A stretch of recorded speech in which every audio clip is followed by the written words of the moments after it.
we are discussing minhagim, and again, I feel bad because there's so much here in terms of understanding some practical law. We're going to try to explain when possible about some of the practical law over here, but we are discussing different minhagim and mistaken minhagim. Mistaken minhagim, this comes up a lot when people have mistaken minhagim. They take on certain chumrah, certain stringencies mistakenly, and what does a person do in such a circumstance? So let's begin. We're on 50b4 towards the bottom of.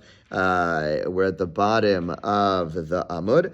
In Nun Amud Beis, the second to last line, B'nei Chuzai, in the art scroll, we're the second to last paragraph. B'nei Chuzai, the people of Chuzai, Nagu de mafreshe challah me'aroza. They would separate challah from rice. They make rice bread, and they would separate challah from it, which of course you and I know there is no obligation. Also, Amr le Rav Yosef, they told Rav Yosef that the people were doing this. Amr lehu nechle zar b'apayu. He said, let a stranger, meaning let a non-Kohen, eat this challah portion in front of them. In other words, let them know, right? Have me and you go ahead and eat a piece to show them this is not real challah. Okay. Esrei Abai asked, I don't understand. Dvar ma mutarim v'acherim nagu behen iser. There's a brisa that says that if there's a permitted matter that others are accustomed to treat as a prohibition, okay, then v'acherim nagu behen iser.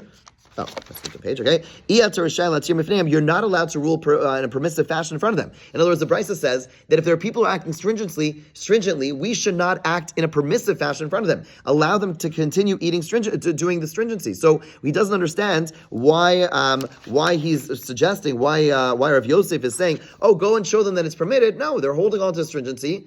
We shouldn't get in the way of it. So Amar lo, Rav Yosef said, "V'la mi itmar Allah." Do we not learn regarding that brisa? Amar Rav Chisda bikutai. It's referring to people who are kutaim. Kutaim are individuals who converted in a questionable manner, and it's a whole question as to whether or not they're Jewish. And basically, they were rather lax in some of their halachos, and there was a concern that if we act even more lax in front of them, then there's going to be nothing left. And therefore, them especially, we had to, meaning they were people who were basically like very ignorant, extremely ignorant, and we had to go ahead and act in a stringent fashion, because if we had any leniency around them, then everything is going to be out the window. And therefore, Rav Yosef Abaye says, hey, don't we have to act stringently in front of people who are acting leniently? If people have a stringency, even if they're wrong, we should not show them that they're wrong if it's a stringency. And Rav Yosef retorts, that's only for people who are kutaim, or people like kutaim who really are ignorant, but these are not such people. So the Gemara says, wait a second, kutai my taima. Abai says, what's the reason that we have this qualification saying it's referring to kutaim?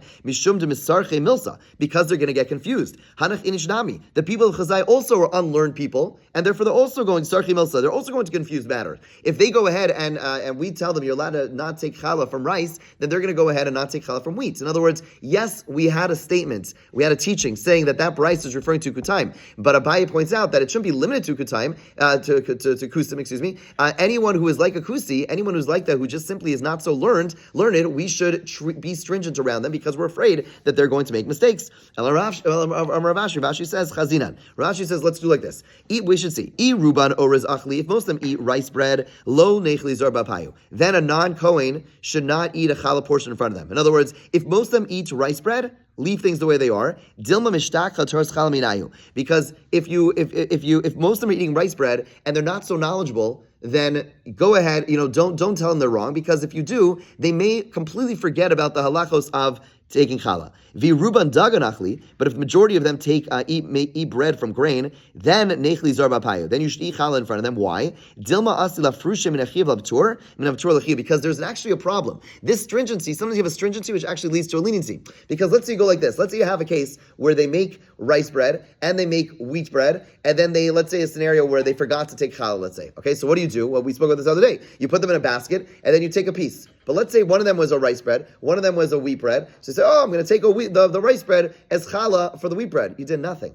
Halachically, you did nothing. So Rav Ashi is saying we have to do a balancing act over here. If they're all eating rice bread, or most of them eating rice bread, then just leave things be. Let them keep on separating, no problem. But if a lot of them are eating wheat bread, then you do have to tell them, because there could be a scenario where they end up separating rice bread for your wheat bread, and then you actually were not mafresh challah. It's a stringency which could lead to a leniency, and that's Rav Ashi's way of dealing with this point. But the general point that you see though is that in a scenario where there are people who are ignorant, who don't know anything, and they have a certain stringency, generally speaking, we allow them to. We don't show them that they're wrong, right? It's not appropriate to say, "Oh, you guys are all wrong." No, sometimes there's a stringency here which ensures that people are actually going to maintain a certain level of stringency, even if it's an extra stringency, which is not really halachic. We allow that to happen, or not, it's not appropriate to act more leniently in front of them. Okay, and now the Gemara is going to elaborate on that particular point in the next Gemara. Gufa, the Brisa above stated. Dvar mutar machem nagam behen iser. Again, 51a2. Okay.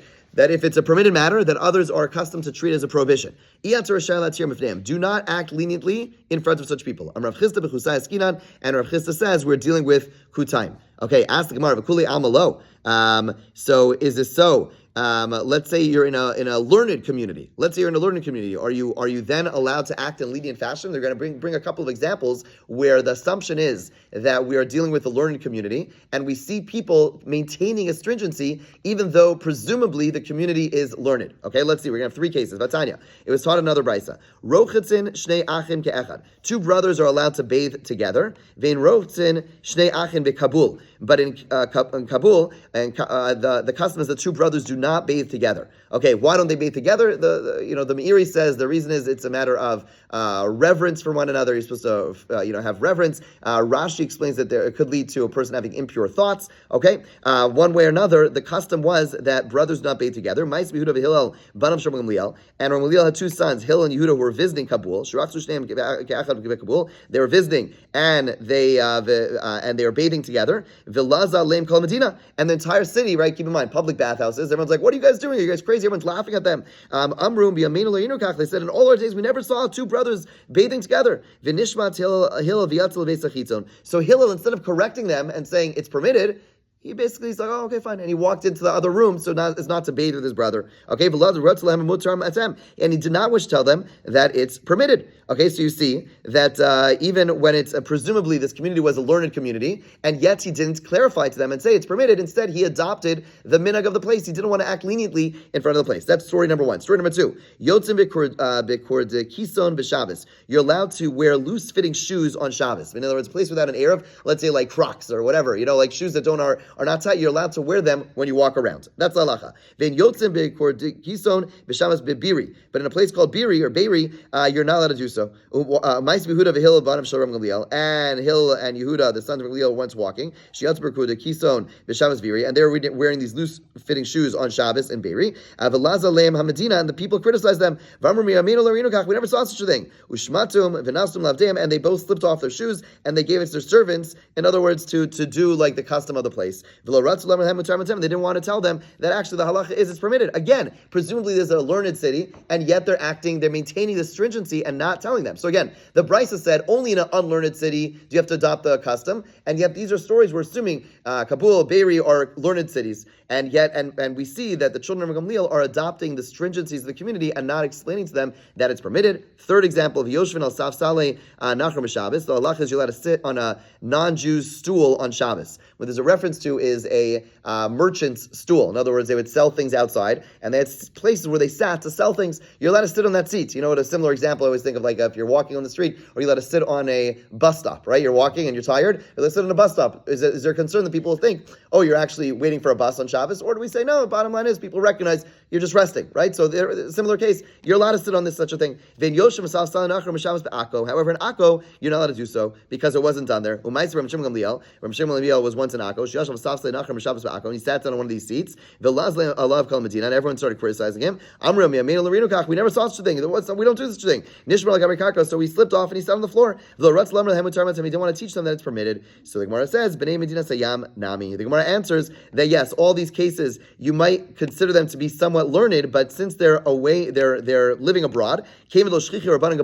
All these cities were cities where you didn't have a lot of rabbis who were there. You didn't, therefore, even maybe you'd say it's somewhat learned. it was not a city where you'd have a lot of teachers there, and therefore kichusim dam, we treat it like a city of kusim. In other words, yes, it's not to the extreme of the unlearned kusim. These people were somewhat knowledgeable, but since these were all cities where you didn't have a lot of rabbinic presence, therefore we have to be stringent in those places because there's a concern. If we teach them leniencies, they're not going to know what to do with it. They're going to go too far, and therefore it's not appropriate to teach them that they are acting stringently, and rather we just adopt the stringencies of the place. Okay, so that's the general halacha when it comes to a stringency. If there's a community which has a stringency, we don't remove the stringency. If it's a place unless it's a place which is a very, very learned city, but otherwise we allow them to maintain the stringency, and it's forbidden to let them know that they're wrong. We let them maintain the stringency so that they're able to maintain that stringency and not come to sinning. Okay, now the Gemara now analyzed the last three brises. Brishlama Savsali Nachram. We understand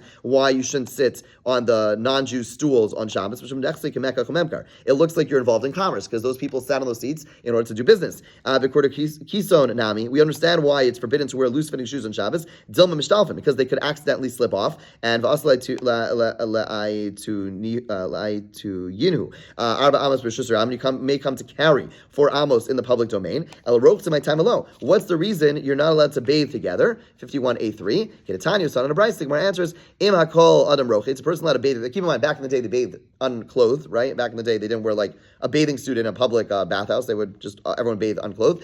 You're allowed to bathe with everyone. Chutz mi aviv, v'chamav, uval imo, uval achoso. Except with one's father, one's father-in-law, one's mother's husband, and sister's husband. Rabbi Yehuda Matzir ba'aviv b'nei kvod aviv. Rabbi Yehuda says you're allowed to bathe with one's father because of the father's honor. In other words, what that means is that, let's say your father needs your assistance in the bathhouse, you're allowed to bathe with him to help him. Okay? And the same is so for one's mother's husband. Okay, though that's the period, that's the end of the halacha. Inu, the people of Kabul came along, the Gazr Shnei Achen, and they said, you also can't bathe with 2 brothers, Mishum Balachoso, because it might be similar to a sister's husband, and therefore as a way of separating from this entirely, meaning it was a gezerah, some form of a decree, saying that just like you can't go ahead and do and bathe with all those people, they also said 2 brothers shouldn't bathe together as a stringency. Okay, Tana was taught, Tama L'yirchatzim Rabo, a student should not bathe with his Torah teacher, Vim Rabo Tzarech Lo Mutter, but if his teacher needs him, it is permitted. Bottom line is, the post can bring down the minhag, is that people do bathe with brothers.